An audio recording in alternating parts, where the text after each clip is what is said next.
છોટાઉદેપુરમાં national highway number 56ના કારણે ખેડૂતો પરેશાની વેઠી રહ્યા છે. નેશનલ હાઈવેના કારણે વરસાદી પાણીનો નિકાલ નથી થયો. હવે હાઈવેના બાંધકામ સમયે પાણી નિકાલની વ્યવસ્થા કરવામાં ન આવી અને એવો પણ આરોપ લાગ્યો છે. સાથોસાથ નસવાડી કાસિદ્રા વચ્ચે 1100 કરોડના ખર્ચે આ હાઈવે બની રહ્યો છે. રોડનું લેવલ ઊંચું કરાયા પછી પાણીના નિકાલની કોઈ વ્યવસ્થા ન કરાઈ હોવાનો પણ આરોપ ખેડૂતો લગાવી રહ્યા છે. હવે પાણીનો નિકાલ ન થતા ખેતરોમાં પાણી ભરાયા છે તેવો ખેડૂતો આરોપ લગાવી રહ્યા છે. ખેડૂતોને વાવેલું બિયારણ પાણીના પ્રવાહમાં ધોવાઈ ગયું હોવાનો પણ આરોપ લાગ્યો. રજૂઆત કરવા છતાં અધિકારીઓએ સ્થળ પર નિરીક્ષણ કરવા ન આવ્યા હોવાનો પણ ખેડૂતોએ આરોપ લગાવ્યો. તાત્કાલિક પાણીના નિકાલની વ્યવસ્થા કરવા ખેડૂતોએ માંગ કરી છે.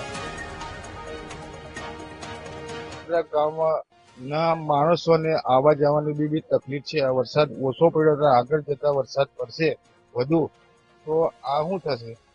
હાઈવે આજુબાજુ એક બાજુ હાઈવે પડેલો છે, એક બાજુ કેનલ છે, તો આ રોડ વાળાને કાળજી લેવી જોઈએ. આજુબાજુ ખેતરોમાં બી પાણી ભરાઈ ગયેલા છે અને ખેડૂતોને બી નુકસાની આપવી જરૂર છે.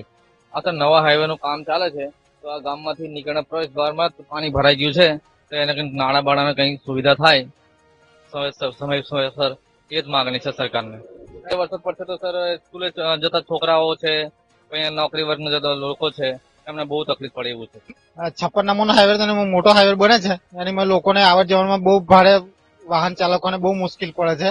આ વાહન ચાલકોને એટલે ખેતરવાળાને બી નુકસાન કહેવાય, કારણ કે 56 નંબરનો હાઈવે મોટો હાઈવે બને છે એટલે રોડ પર પાણી ભરાય છે. એના માટે વાહન ચાલકોને બહુ ભરી આ રસ્તો બનવાથી આજુબાજુ હાઈવે પરમાંથી મેટલ પાથરી દીધા છે લોકોએ. પાણીનો નિકાલ છે નથી. આજુબાજુ આ ખેતરો એક વાર તો બિયારણ ખેડૂતો ફેલ ગયું. હવે બીજી વાર જો આવો વરસાદનું પાણી નિકાલ થાય નહીં તો પછી આ સરકાર ખેડૂતોનું મોંઘું મૂલ્યો બિયારણનું ઘણું નુકસાન થશે. તો સરકારને તાત્કાલિક આ પાણી નિકાલ માટે કંઈક યોજના કરે તો સારું.